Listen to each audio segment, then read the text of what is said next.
황방열 뉴스토마토 선임기자 모시고 윤석열 내란 사태 중간 점검 해보도록 하겠습니다. 어서 오세요. 안녕하세요. 네.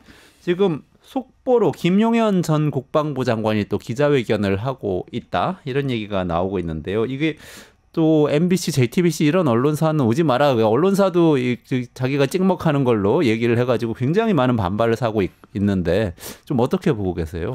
일단 MBC하고 JTBC는 영광일 겁니다. 그만큼 아픈 보도를 많이 했기 때문에 거기서 이제 기피 대상으로 했다고 공인을 하는 거기 때문에 그 굉장히 영광스럽고 뭐 그 회사 입장에서는 전혀 나쁘지 않은 일이다. 저는 이렇게 생각을 합니다. 네. 지금 그게 진짜 어떤 의미에서는 이게 다른 언론사만 오라고 했다는 것도 가서 언론사가 취재를 한다고 그러면 테러범한테 마이크를 주고 입장을 얘기해 보세요. 이렇게 얘기하는 거랑 비슷한 거 아닙니까? 그래서 한국기자협회 등 해서 이제 3개 언론단체가 이 2개 언론사에 대해서 그 취재 제안을 철회하지 않으면 아예 취재 보도하지 말자 뭐 이런 성명도 내고 그랬습니다. 근데 이제 뭐 이 진행되는 상황이니까 아예 뭐 취재를 안 하거나 보도를 하지 않을 수는 없습니다만 중요한 거는 그냥 보도하는 거 말고 걸러서 그 내용을 하나하나 따져서 정확하게 취재하고 보도하는 그런 과정이 더 중요하지 않을까 그런 생각을 해봅니다. 의도가 뭐냐 이런 부분이 굉장히 중요하겠네요. 지금 진행 중이어서 내용이 다 나오진 않았는데 지난 12.3 내란 사태를 김용현 씨는 이렇게 정의를 합니다. 국회를 이용한 정치 폐악질에 경종을 울리기 위한 것이었다. 이렇게 얘기합니다. 이게 우리 다 들어본 얘기입니다. 그렇죠. 12월 12일 날 많이 윤석열 씨 그 담화에서 했던 그 내용 골자가 바로 이거 아닙니까? 2시간짜리 내란이라는 게 어딨냐. 그리고 그 국회를 좌지우지하는 민주당한테 경고하기 위해서 한 것이었다. 뭐 이런 얘기를 그때 강하게 주장을 했었죠. 지금 이제 전체를 봐야 되겠습니다만 거의 같은 내용을 그 김용현 씨 측에서 반복하는 거 아닌가 이런 생각을 좀 해봅니다. 이게 어쨌든 상황을 좀 뒤엎어 보겠다고 시도를 하고 있는 거 아니겠습니까? 그렇습니다. 그 12일 날 윤석열 씨 그 담아 나왔을 때도 저희가 그런 얘기를 나눴는데 이게 이제 그들 나름으로서는 반격하기 위한 어떤 봉화를 올린 게 아니냐. 그때 그런 얘기를 나눴지 않습니까? 그다음에 권성동 의원이 이제 원내대표로 등장했고 이게 거의 같은 시기였는데 친원조 윤핵관이죠. 권성동 의원이. 그 권성동 의원이 등장하고 그다음에 그 10일 날 윤석열 대통령이 담아 나오고 이런 것들이 종합적으로 보면은 그 반격의 신호탄, 본격적인 반격을 나선 그런 모습을 보여주는 거라고 저희가 그때 얘기를 했었는데 오늘 김용현 씨 기자회견도 그 연장선상에 있다 이렇게 봐야 될 것 같습니다. 그리고 시기적으로 보면 28일 모레가 그 김용현 씨 구속 시한 만료가 되는 시점입니다. 그래서 이제 기소해서 이제 재판으로 넘어가야 되는 그 시한인데 그 28일을 앞두고 자기 입장을 한번 정리하겠다 이런 시기적인 그 요인은 있습니다. 마찬가지로 내용은 다 봐야 되겠습니다만 12일 날 윤석열 씨 담화의 그 반복이다. 어떤 분은 똑같은 사람이 쓴 거 아니냐 이런 얘기를 하는데 그런 정도로 굉장히 유사한 내용을 지금 얘기를 하고 있는 것 같습니다. 똑같은 사람이 썼다는 것도 뭐 가능성 상당히 있는 이야기일 수 있겠네요. 그때도 뭐 몇 명이 거론되기도 했었죠. 어떤 유튜버가 쓴 것이다. 내지는 뭐 어떤 측근이 쓴 것이다. 그런 얘기가 있었는데요. 근데 문제는 그때 12월 12일 담화 발표했을 때 이제 탄핵 가결 직전에 그걸 뒤엎어보려고 한 건데 오히려 탄핵은 가결이 됐고 또 국민 여론은 굉장히 안 좋아졌고 또 그때는 또 국민의힘의 한동훈 대표마저도 여기서 비판적인 코멘트를 하지 않았습니까? 근데 우리가 다 아는 것처럼 한동훈 씨가 윤석열 정부의 첫 법무부 장관 아닙니까? 그 법무부 장관은 정부의 법률 대리인입니다. 그 문체부 장관이 정부 대변인 역할인 것처럼 법무부 장관은 정부의 법률 대리인입니다. 그러니까 이 정부의 첫 법무부 장관이고 그 총선 때 비대위원장이었고 그다음 여당 비대위원장이었고 당대표를 한 사람이 윤석열 씨의 12일 날 담화를 가지고 네. 내란을 인정한 거다. 아. 그때 그렇게 표현하지 않았습니까? 네. 내란을 자백한 거다. 내란 자백이라고 했죠. 했지 않았습니까? 네. 그다음에 이제 한동훈 씨 같은 경우에는 12.3 계엄 나오자마자 위헌이다. 이러면서 이제 반박하고 나오지 않았습니까? 네. 그러니까 이런 걸로 보면 김영현 씨가 오늘 12일 날 윤석열 씨 담화를 그대로 반복해서 나온다라고 네. 하더라도 한동훈 전 윤석열 정부 첫 법무부 장관의 얘기를 그대로 옮기면 네. 또 다른 내란 자백이다. 이렇게 봐도 무방하지 않겠습니까?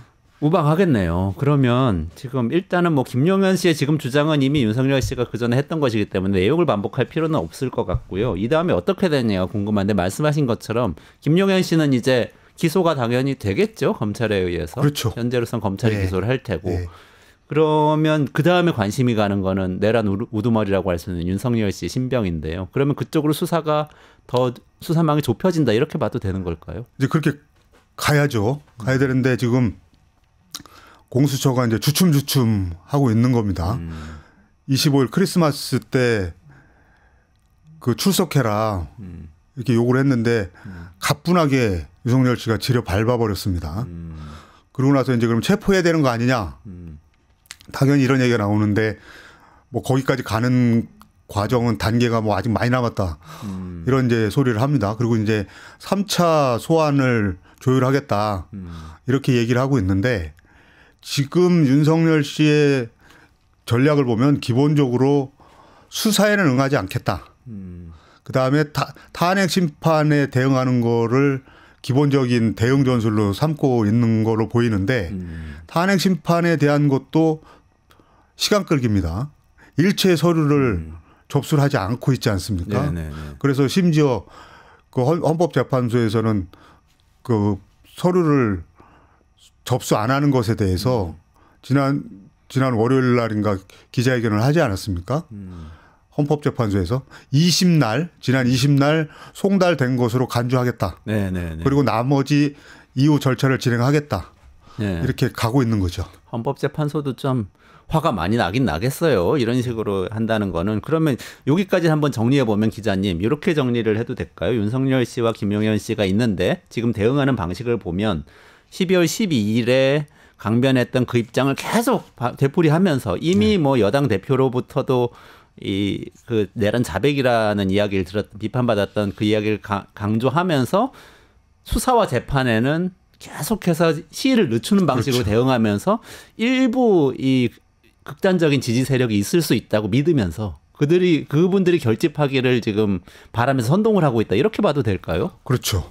그렇게 해서 지금 일부 여론조사에서 그 윤석열 씨에 대한 지지도가 좀 올라가고 그 다음에 국민의힘 그 지지도도 여론조사에 따라서는 30% 가까이 육박하는 것들이 나오고 있습니다. 그래서 이제 극우 유튜버라든가 국민의힘 쪽 지지하는 유튜버들 같은 경우에 뭐 뒤집어졌다라더니 뭐 이재명 큰일 났다는 끝났다느니 뭐 이런 자극적인 제목으로 그 방송을 하고 그렇게 하고 있던데 이제 착각하지 말아야 될 게 일부 그런 상황이 나타난다고 그래서 그건 전혀 승리를 보장할 수 있는 방안이 아닙니다. 국민들이 이 시체를 너무나 잘 알고 있기 때문에 만약에 이후에 이런 식으로 국민의힘이 전혀 승복하지 않고 나간다고 그러면 앞으로 선거가 멀리 좀 남아있기 때문에 국민의힘이 저렇게 여유를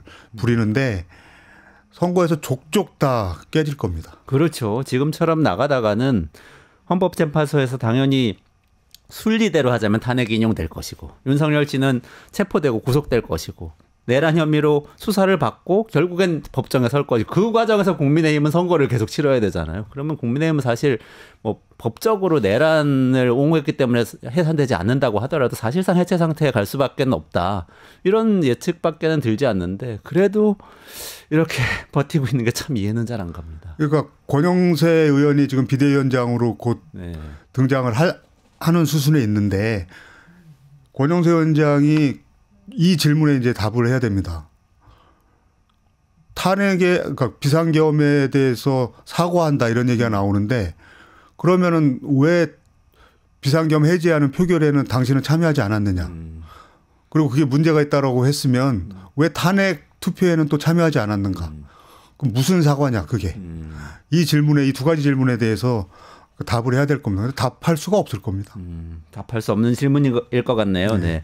알겠습니다. 그러면 일단 다음 이슈로 한번 넘어가 볼게요. 근데 지금 우리가 생각하고 있는 이 과정이 스무스하게 진행되려면 결국 헌법재판소의 탄핵 심판에서 인용이 빨리 되는 게 당연히 순리대로 인용될 거라고 보면 시간을 땡기는 게 중요하지 않습니까? 근데 지금 한덕수 대통령 권한대행이 좀 거기서 브레이크가 계속 걸리고 있는 모습이에요. 여기 어떻게 되고 있는지 좀 정리를 해주시면 좋겠습니다. 일단 이제 상당히 많은 분들의 이제 마음을 답답하게 만들고 있는데, 그래서 어제 저녁에 제가 박지원 민주당 의원한테 한번 이걸 좀 물어봤습니다. 네. 왜 이런 거냐? 지금 헌법재판관 임명도 안 할 것처럼 국회가 그렇죠. 추천해와도 안 할 것처럼 얘기하고 있고 네. 내란 특검법도 거부권을 행사할 것을 이미 시사를 했다고 그렇죠. 볼 수 있는 거죠. 네. 그래서 왜 그러고 있는 걸까? 그래서 박지원 의원의 의견은 뭡니까? 좀 물렁물렁 원래는 이 오랜 직업공무원 출신이고 이래서 좀 물렁물렁한 측면이 있어 보이는 사람인데 이번에 왜 이렇게 하는가? 박지원 의원 같은 경우에는 그 이미 보도가 좀 되긴 했습니다만 한덕수 권한대행의 이제 부인이 아주 무속에 깊이 빠져 있는 분이다. 그래서 저 김건희 씨라든가 김건희 씨의 부인인 저기 어머니인 최은순 씨 이런 분들하고 같이 같은 수준의 이제 무속에 깊이 빠져 있는 분인데 그래서 한덕수 권한대행한테 이 부인이 굉장히 영향력이 세고 남편을 꽉 잡고 있는 분인데 그래서 이 내년에 새해가 되고 이러면은 윤석열 씨의 운이 풀린다. 이런 얘기들이 공유되면서 지금 저러는 거다. 이런 식의 얘기를 하더라고요. 아휴. 그래서 여기 또 등장합니까 무속이? 그래서 이제 박지원 의원 같은 경우는 워낙에 한덕수 총리하고 관계가 오래됐기 때문에 본인으로서는 그런 얘기까지 하는 게 굉장히 주저주저했는데 한 이틀 정도 사실 잠을 못 잘 정도로 고민하다가 인간적인 관계 때문에 이 얘기를 꺼냈다. 그래서 이 무속에 대한 걸로 굉장히 강하게 얘기를 그 근거로 얘기를 박지원 의원 같은 경우는 했습니다. 네. 직접 통화하신 거죠, 황 기자님. 그렇습니다. 근데 이제 이게 이제 기대인지 희망인지는 아직 모르겠는데 그래도 헌법재판관은 한덕수 권한대행이 임명할 거다. 왜냐면은 이게 임명하지 않을 논리가 너무 궁색한 상황이란 말이죠. 네. 그러니까 대법원에서도 그러니까 헌법재판소는 말할 것도 없고 헌법재판소는 임명을 당연히 할 수 있다는 그렇죠. 입장인 거죠. 네. 네. 그리고 대법원에서도 대통령 권한대행이 지금 같은 상황에서 대법관을 임명할 수 있느냐라는 질의에 대해서 임명할 수 있다라고 얘기를 했습니다. 그럼 대법원의 대법관을 임명할 수 있다면 당연히 헌법재판관도 그렇죠. 권한대행이 임명할 수 있다. 이렇게 해석할 수 그렇죠. 있겠네요. 그다음에 지난 며칠 사이에 국회 입법조사처에서 뭐 이런저런 자료들이 나왔는데 그리고 이제 헌법재판연구원 이런 데서 나온 자료들 좀 나왔는데 대략적으로 비슷합니다. 그러니까 지금 한덕수 권한대행을 좀 지지하는 듯한 약간 편드는 듯한 모습을 보이는 조선일보에서 쓴 기사들을 봐도 그 대통령 권한대행이 헌법재판관을 임명하는 문제에 대한 법조계의 의견은 임명 가능하다라는 것으로 거의 대세다. 이거는 이제 조선일보도 이렇게 보도를 하고 있는 상황입니다. 네. 보니까 오늘 아침 중앙일보에는 아예 한덕수는 헌법재판관 임명하라 이렇게 사설을 썼더라고요. 사설이라는 그렇죠. 거는 그 회사의 이제 입장이죠. 공식적인 입장인 거죠. 동아일보 같은 경우도 사설은 아니지만 기사를 통해서 그게 가능하다는 기사를 싣고 있고 그래서 사실 이렇게 보수진보 따질 문제는 아닌 것 같아요. 네. 거의 입장이 일치하고 있다.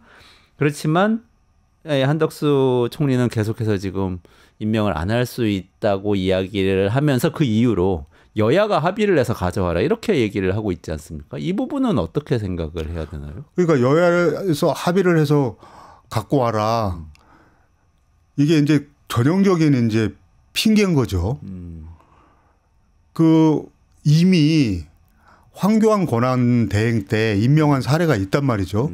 근데 이제 또 하나 덧붙이는 논리가 그때는 박근혜 씨가 대통령에서 파면당해서 물러난 상황이기 때문에 대통령이 없는 상황에서 권한대행이 임명을 한 거다. 이런 논리를 내세우고 있습니다.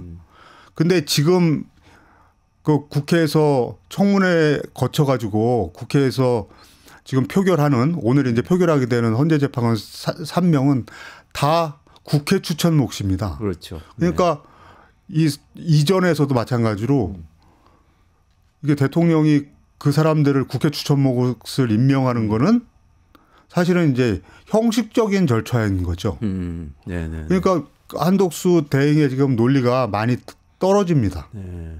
그러니까요. 그 박주민 의원도 어제 그 헌법재판관 청문회에서 인사청문회에서 엊그제 얘기하는 거 제가 들었는데 논리적이더라고요. 그게 뭐냐면은 한덕수 총리는 자꾸 합의를 해서 가져오라는데 우리 헌법에서 예정하고 있는 국회 합의 절차는 결국은 표결이다. 다수결이다. 다수결을 통해서 추천했으면 그게 합의해서 간 거지 만장일치로 추천을 해오라는 거는 비헌법적이다. 이렇게 주장하더라고요. 그게 맞는 얘기인 것 같더라고요. 그렇죠. 근데 이제 뭔가 그 논리를 만들면서 이제 시간을 좀 끌어보려고. 시간을 끄는 것이다. 왜냐하면 더 우리가 이제 본질적으로 걱정해야 되는 거는 이번에 3명을 임명 안 하고 이렇게 시간이 만약에 지나가게 되면 그리고 이제 언제 4월 18일이 되면 네. 헌재재판관 2명이 퇴임합니다. 25년 4월 18일. 그렇죠. 내년 4월 18일에 문영배 재판관하고 2명이 이제 물러나게 됩니다. 그러니까 헌법재판관은 전부 9명이 정원인데 그렇죠. 그중에 현재 6명이 있는 것이고 3명을 국회에서 추천을 했는데 한덕수 총리가 임명을 안 하고 있는 상태에서 내년 4월 18일이 되면 그렇죠. 2명이 더 퇴임을 하게 되면 4명이 남는 거네요. 그렇죠. 그러면은 헌법재판 자체를 못 하는 거예요. 못 하게 되는 거죠. 아무것도 못 하잖아요. 대통령 뭐 탄핵만 못 하는 게 아니고. 그러니까 이제 동아일보가 그런 걸 지적하는 기사를 정말 그런 의도까지 갖고 있는 거 아니냐. 근데 이제 우리가 보통 이런 경우에 설마 이렇게 생각을 하는데 12.3 내란을 겪은 다음부터는 이 설마를 항상 생각해야 되지 않나. 국회를 무장군인들을 투입해서 마비시키려고 했다면 헌법재판소도 마비시키려고 할 수 있다. 근데 사실은 헌법적 지위를 따지면 국회하고 헌법재판소는 또 다른 면이 있지 않습니까? 그렇죠. 국회는 입법, 사법, 행정 우리는 3부의 균형이 우리 헌법의 원리잖아요. 그 균형 세 축 중에 한 축인 거고 헌법재판소 사실 그 위에 있어요. 이 세 기관 사이에 문제가 생길 때 누가 최종적으로 해결을 하냐. 그럼 헌법재판소, 헌법소원 해가지고 해결을 하게 돼 있단 말이죠. 법률 해석 어떻게 해야 되냐. 이런 것들. 근데 헌법재판소를 마비시켜버리면 정말 국가가 붕괴되는 거 아닌가요? 그러니까 지금 국면이 마치 지금 국민의힘이라든가 윤석열 씨라든가 김용현 씨는 지난번에 국회에 난입한 12.3 내란을 마치 무슨 검사들이 압수수색한 정도 그런 사건 정도로 생각하고 지금 나오는 것 같아요. 근데 지금 이거를 대응하는 입장에서 보면 하여튼 최악의 최악을 다 생각하고 움직여야 된다 이런 생각을 하지 않을 수 없게 만들고 있습니다.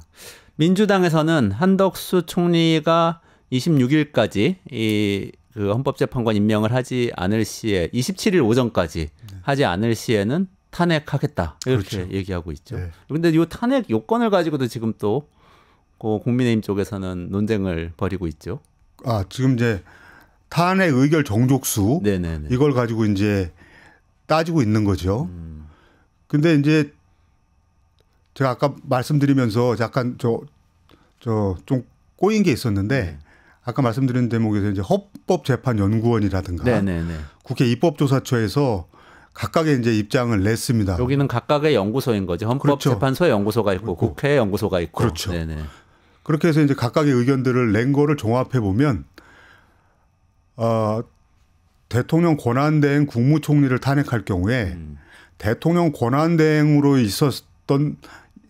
대통령 권한대행으로서 한 행위에 대한 문제를 가지고 탄핵을 할 때는 국회에서 200석을 가지고 탄핵해야 된다. 대통령하고 똑같이. 근데 국무총리로 일하는 것에서의 발생한 문제를 가지고 탄핵할 때는 국무총리 탄핵 기준으로 한다. 그래서 151석이면 된다. 그게 결국 똑같은 얘기입니다. 그러니까 지금 민주당에서 탄핵하겠다고 한 것은 국무총리로서 내란에 12.3 내란에 그 동조한 국무회의에 참여한 이 부분을 핵심적으로 문제 삼는 거기 때문에 그 탄핵 정족수는 151석으로 본다. 이거에 대해서는 사실 큰 이견을 법률가들도 만들어내기 어려운 상황입니다. 그래서 권영세 이제 그 비대위원장이 이거를 이런 상황이 되면 곧바로 헌법재판소에다가 이제 심판을 내겠다라고 얘기하지 않았습니까? 근데 그 권영세 의원도 이 검사 출신으로 법률가이기 때문에 이 내용을 잘 알고 있을 겁니다. 문제는 시간을 끌겠다라는 거. 네.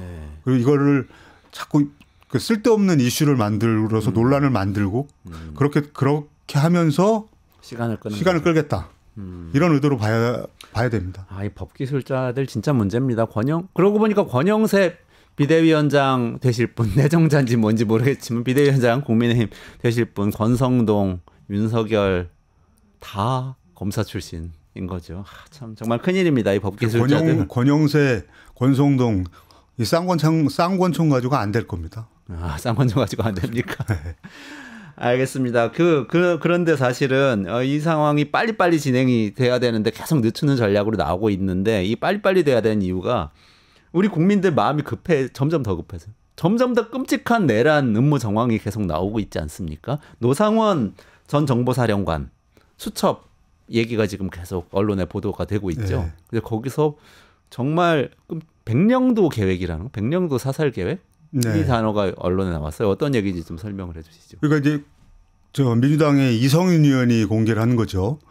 그러니까 본인을 포함해서 한 10여 명 정도를 체포해서 백령도로 보내면서 그 가는 와중에 북한이 공격한 것으로 해서 다 사살하겠다.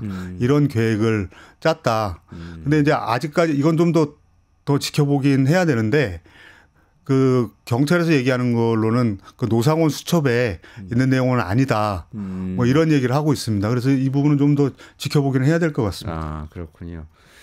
그러니까 어쨌든 사살이라는 얘기가 지금 반복해서 등장을 하고 있지 않습니까? 김어준 씨 폭로했을 때도 사살 얘기가 나왔고 한동훈 이 대표가 자기가 체포 대상이라서 두려웠다 뭐 이 이야기 할 때도 그 사살을 암시한 거 아니냐 뭐 이런 얘기들이 나왔고 계속 나오고 있는데 조금 어쨌든 수사 과정은 지켜봐야 될 것 같네요. 근데 여기서 또 한 걸음 더 나가서 이런 정치인들을 체포하고 뭐 사살하고 이런 걸 넘어서서 북한하고 뭔가 분쟁을 일으키려는 정황이 있었다 이런 얘기도 좀 나오고 있죠.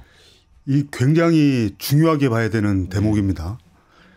노상원 씨 수첩에서 북한의 북방 한계선 NLL 공격을 유도한다.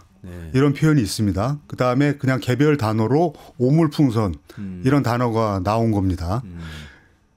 근데 이제 우리가 이제 그렇게 생각할 수도 있습니다. 이 사람은 전직 군인이다.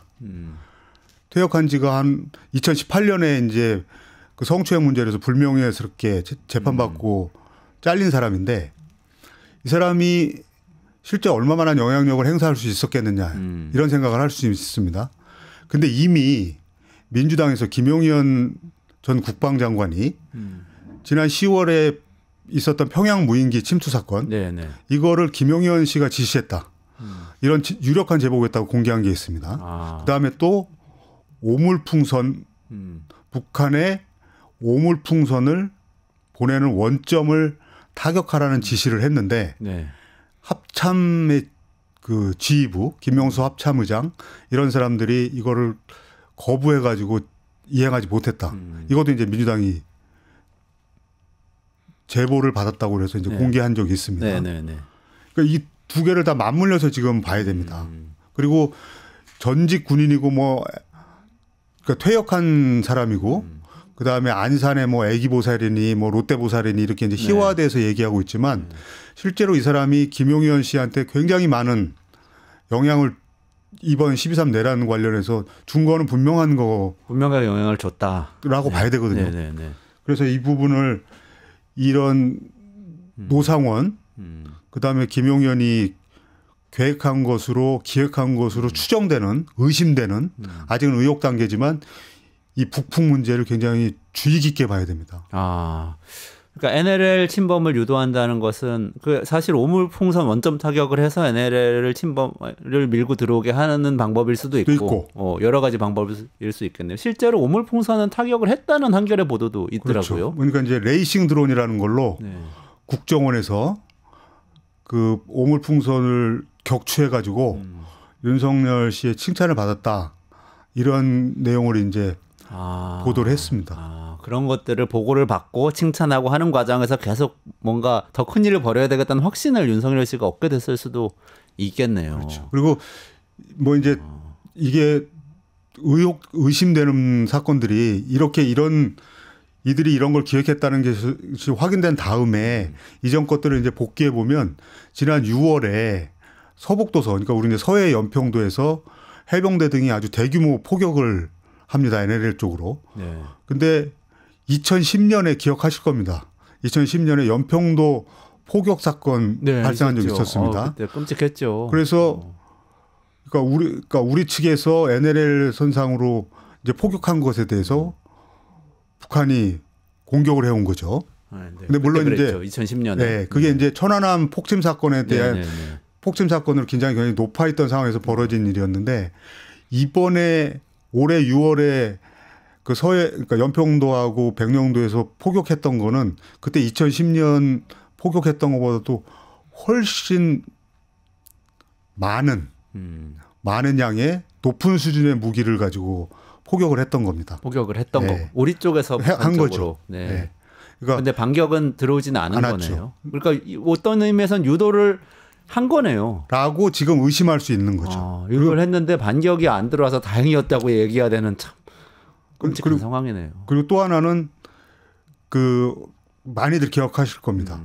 그 북한이 경의선, 동해선 그 도로를 북한 쪽 구간을 폭파시켜 버렸습니다. 네. 그런 사건이 있었습니다. 그랬죠. 네네 있었습니다. 근데 그때 우리 쪽에서 네. 그러니까 그 폭파된 게 우리한테 직접적인 영향이 오지 않는 거리에서 폭파가 있었는데 중화기로 대응 사격을 했습니다. 그래서 그때도 그런 걸 지적한 기사들이 있습니다. 왜 이런 거에 대해서 우리한테 직접 영향이 안 왔는데 그 중화기로 대응해서 한 거냐. 이렇게 이제 이런 사건이 있었습니다. 그러니까 어쨌든 북한 땅에서 그 철도 시설을 스스로 파괴를 한 건데 우리 너희하고 끊어버릴까요? 파괴했는데 우리가 거기에 대해서 대응 사격을 했다는 그렇죠. 말씀이시네요. 네.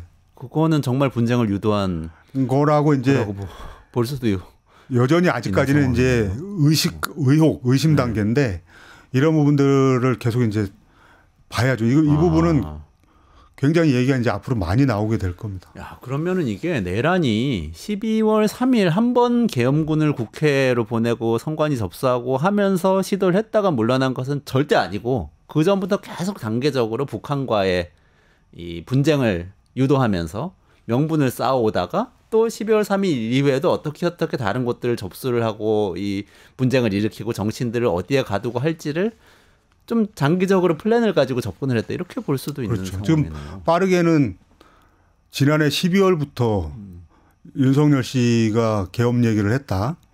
그리고 올해 이제 3월에 그러니까 4월 총선 앞두고 3월에도 그 주요한 군 인사들 그 당시는 이제 신원식 국방장관 시절이죠. 신원식 국방장관이라든가 그 당시에는 이제 경호처장이었던 김용현, 그다음에 군 지휘부들 모아놓고 이제 계엄 필요성 이런 얘기를 했다 이런 얘기들이 지금 나오고 있지 않습니까? 네네네. 그러니까 지금 저 사회자 말씀하신 대로 12월 3일이 딱 그때 있었던 2시간 동안 있었던 사건이 아니다. 이거는 더 분명해지고 있는 것 같습니다. 이거 12.3 내란이라고 부르면 안 되겠습니다. 윤석열 내란이라고 지금 불러야 되겠어요. 네.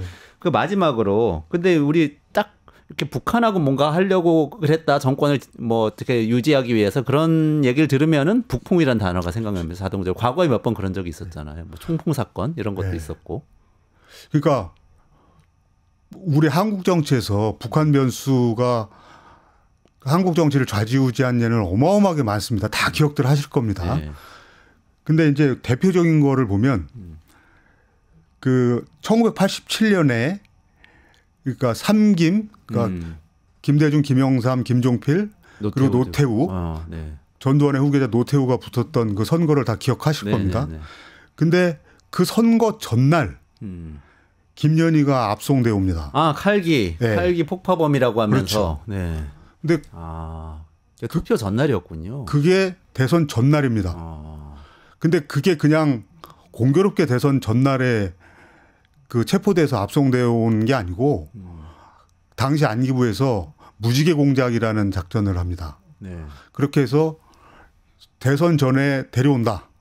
이걸 기본으로 해서 그 이제 바레인이라든가 이 여러 나라한테 이제 협조를 받아가지고 딱 대선 전날 귀국을 합니다. 아, 선거에 영향을 끼치기 위해서 그렇죠. 작전을 펼친 거네요. 그래서 그게 이제 무지개 공작이라고 하는 게 그 당시 안기부에서 계획을 세웠고 그대로 이제 집행이 됐다는 게 이제 나중에 다 자료로 이제 나온 얘기입니다. 네.